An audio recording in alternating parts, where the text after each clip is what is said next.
On this bright sunny morning, we have with us two of the most popular Indian motorcycles to have come out in the recent months. They are both new retro motorcycles but with a very different approach. They are priced in the similar price bracket and they are targeted at the same set of customers. On one hand is the new TVS Ronin, a premium lifestyle product from the house of TVS. And on the other hand, we have Royal Enfield's all-new Hunter 350, which is not only their latest offering, but also the most accessible in their lineup. Me and Anantya thought it would be a great idea to bring you up to speed with which one's the better one for you and the best one out of the two.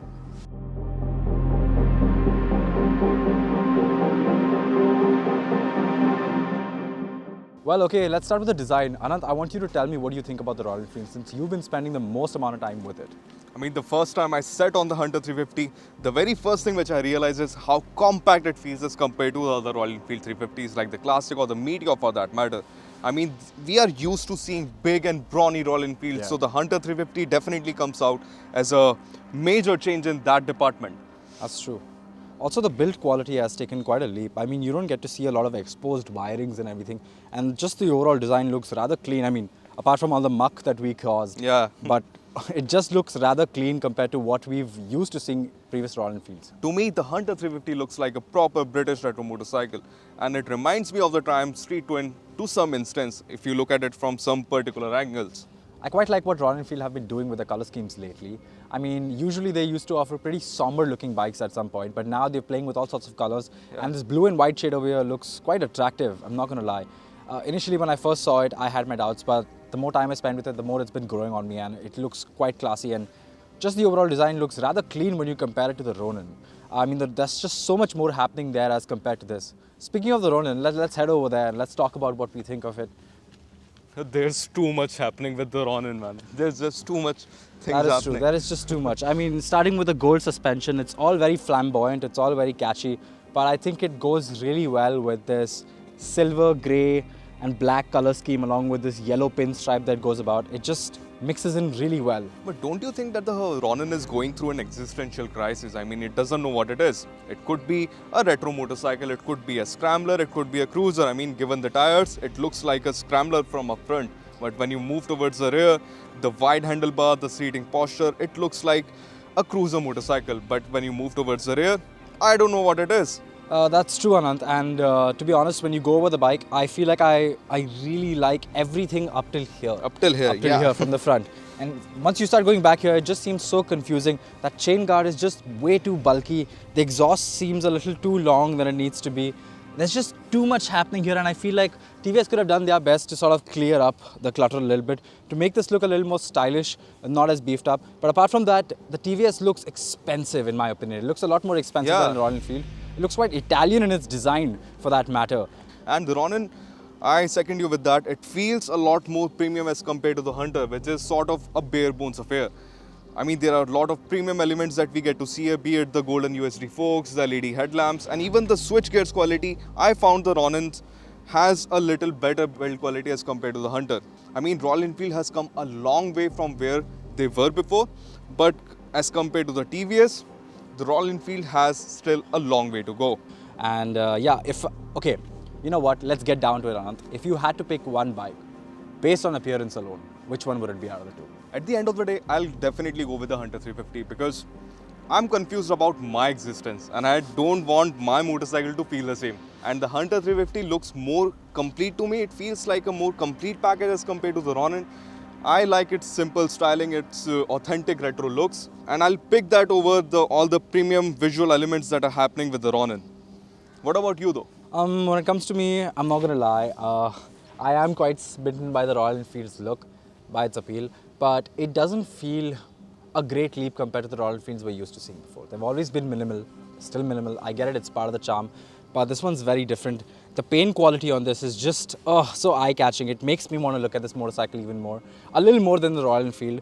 And just the play with materials over here, the colors, I gotta say, even though I like it from here on out forward, but from here on out forward, it's so damn appealing to me that I think I'm gonna have to go with the Ronin. It's a tough choice. Now talking about the hearts of the matter now, both the motorcycles make around 20 horsepower, and that is exactly where the similarities end, because the Ronin gets almost a squad engine, so the bore and stroke are almost similar, while the Hunter 350, that follows the traditional Royal Enfield heritage of long-stroke engines, and the difference between the two becomes even more prominent once you thumb the starter and get going. That's true. Even though the power figures are quite similar, the torque figures are quite different. So the Royal Enfield produces about 27 Newton meters of torque, whereas the TVS produces about 19. And from the moment you get go, you do feel like the Royal Enfield has more torque. I feel like what works in the TVS's favor is the fact that its clutch is extremely light. So launching it becomes much easier if you decide to launch it, which is why I felt like if I were to just not ride any of these bikes and get on either one of them for the first time, it would just be a lot easier for me to start launching the Ronin and get comfortable on it, as opposed to the Hunter over here, which has a much heavier clutch. Plus, it takes a while longer to build up revs, whereas the TVS revs a lot faster and it's lighter. So Ronin weighs 160 kilograms, making it 21 kilograms lighter than the Hunter. And that is a major difference. And you feel the difference once you get going. I mean, when you put the side stand up, the weight becomes prominent from then onwards. Because the Ronin feels a lot eager off the line. Yeah. So launching the Ronin, I agree with that part. It is a lot easier. It is more approachable as compared to the Hunter. So tell me something, Anant. Which one do you find easier to cruise on? Easier to cruise on. Yeah. See, when it comes to the Ronin, it is a better commuter. Because the clutch action is light, the weight is less, it is more agile as compared to the Hunter.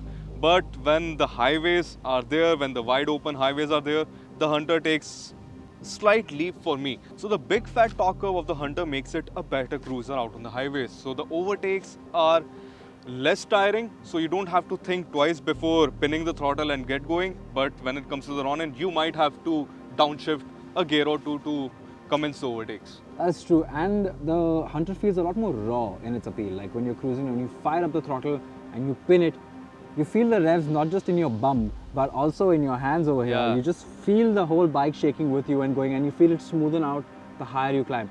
I really wish Royal Enfield would have given this a rev counter so that you could actually see how high you're revving, because for now it's just completely down to feel. And for new riders, this could be a little tricky. For experienced riders, they'd enjoy it, they'd find that tipping point, but for new riders this could be a little more challenging, whereas the Ronin is a little more accommodating overall, I feel, in terms of power band, because it commutes better in my opinion. It cruises just as well, maybe not as well as the Royal Enfield, but still it's not a huge difference, you know. I also think that the Hunter is a bit more refined as compared to the Ronin, and that is saying something for a Royal Enfield. True. Because see, the Ronin starts buzzing at around 80 kilometers an hour, and that buzz, that mild vibrations, those are prominent once you are cruising out on the highways.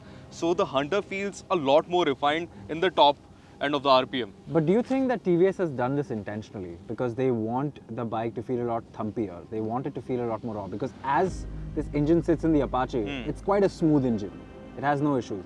I feel like TVS has intentionally added that to sort of take away a little bit from the refinement in order to add some character. It has succeeded partially, I would say. Not all the way, because Royal Enfield does the character bit a little better, in my opinion. But yeah, overall, I could say that you could cruise on either one of these, but if you're going to be cruising largely in the city, I think I would pick the Ronin. I feel like its engine is more versatile in that sense, whereas the Hunter to me feels a little bit more of an occasion. What do you think, Anand? So I believe that if your riding is going to be strictly confined in the urban confinements, the Ronin makes a better case for itself, because the clutch action is so much lighter than what we find on the Hunter. It will definitely create some problems for you if you're going to encounter bumper to bumper traffic on your daily commutes, but the Ronin is a pretty smooth affair. It is such an easy motorcycle, and the gearboxes as well. Both the motorcycles have slick gearboxes, but I believe the Ronin has a little more polished transmission. So Anant, irrespective of what bike, close your eyes and just solely on engine and gearbox feel and just your experience with them, which one would you pick out of the two? Would it be the TVS engine or would it be the Royal Enfield engine? I'll again go with the Hunter, because I can look apart from the niggles, the minor niggles that it has, but that engine has so much character as compared to the Ronin. I mean, the Ronin revs freely, it revs higher than the Hunter, but the thump that you feel while pinning the Hunter, it is so brawny. It rides like a proper American muscle bike, like a mini American muscle bike. And the Hunter 350 is slightly better in terms of highway cruising. And since I go out on weekends and stuff, I'll prefer the Hunter over the Ronin. What about you though? So again, I feel like as much as I really enjoy the Hunter, and I enjoy the thump, I enjoy the pull effort, I enjoy the torque, I enjoy ducking down and firing it up and feeling the exhaust pop and crackle in the background, which both of these do, but the Hunter just a little bit more throaty, you know. So if I had to just pick the engine, I think I'd pick the Hunter. But as a whole, knowing that we do a lot more than just on the highways, right? We spend a lot more time in our city, given that we live in Bombay, a lot of traffic every day. I think I like the overall versatility of the Ronin engine, and with a heavy heart, again, I think I'm going to have to go with the Ronin on this one. And now, since that you have mentioned the exhaust note of the Hunter, don't you think it sounds like someone trapped a bunch of angry Rottweilers into that engine? That's true. It just goes brap. And talking about, let's just fire these engines up. Let's just fire these engines up. Okay. So like I mentioned to you, that the Hunter looks and feels like a mini American muscle bike. It sounds that way as well.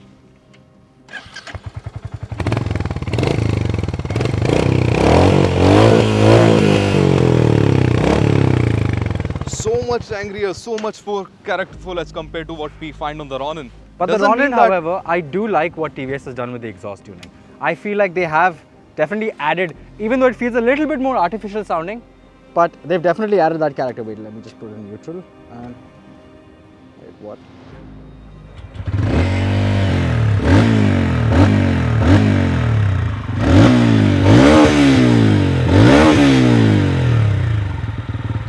I feel like this definitely sounds like a more traditional single-cylinder bike. It's only on the go that you hear the exhaust pop and crackle every now and then. Even though I gotta admit, the pops, the crackles, the burble, it does feel a lot more artificial on the Ronin. On the Hunter, natural to the Hunter. It comes natural. It feels like a brute from its engine. And I feel like for anyone out there looking for that more raw sort of appeal and who want a motorcycle, it's not their first motorcycle, it's one of them, and you just want that brutality. Yeah, the Hunter, man. Go with it, eyes closed. Go with the Hunter, man. Go with the Hunter. So yeah, so let's talk about the ergonomics of the Ronin first over here. So why don't you hop onto the bike and tell everyone how comfortable you find it. So the ergonomics of the Ronin aren't as confusing as it looks. They are quite comfortable, and definitely more comfortable as we find on the Hunter 350, because the handlebar as we see here, it is more tilted towards the rider. So you're sitting in a more relaxed manner and you're sitting in the bike, not on the bike as we find on the Hunter 350. And even if you see the foot peg position, it is right below your knee. So there's a good 90-degree angle, which is again definitely more comfortable than the Hunter 350. True. I also found the seats on the Ronin a lot more comfortable. Yeah. And just the overall, the fact that you are sitting more upright allows you to just see forward a little easier as compared to bending forward on the Hunter. Now about the Hunter. So Royal Enfield is claiming that the Hunter 350 is one of the sportiest motorcycles that they have built and developed. I think they forgot about the Continental. Definitely that is feels clearly that a lot way. more aggressive, yeah. Because as you can very well see, the foot pegs are a slightly more Rear set towards set, yeah. the rear as compared to what we find on the Ronin, and even the handlebar. So you sit on the motorcycle while hunching a little forward. Yeah. So on the Ronin, you feel you sit more upright, but on the Hunter, it is a slightly more committed position. I also got to say that the mirrors on the Ronin are a lot more usable than the Hunter over here, because I could see nothing but my elbows on the Hunter, whereas on the Ronin I could actually I could still see my elbows, but I could actually look at people behind, right? And when you can see the vehicles behind, they are no less than a blur because of the vibrations, because these mirrors vibrate a lot as compared to what we find on the Ronin. That's true. Disadvantages of not having such a hard thump, right? Well, it's good to sit down. So which one of these do you think handles better? In my opinion, this is not even a debate for me. I already know which one. It's the Ronin. The Ronin handles better to me. It around corners, it inspires more confidence. It feels more pliant, and even on around corners, sometimes when you hit a few bumps, I feel like it absorbs it better, and it maintains composure a lot better. Even during braking, it doesn't dive as much. Neither does the Hunter, but I feel like it just handles everything better. And plus, higher quality suspension. Let's not forget gold forks. So yeah, I think I'd definitely pick the Ronin. How about you? Which one do you like in terms of ride quality? Then again, the Ronin takes a big leap ahead, because the USD forks are from Showa, and that exactly shows when you're out on the road, because the Ronin absorbs the bumps a lot better in a more composed manner as compared to the Hunter. So the Hunter lets you know everything which is there on the road, be it a small rough patch or a big boulder, Yeah. while the Ronin takes everything under its stride.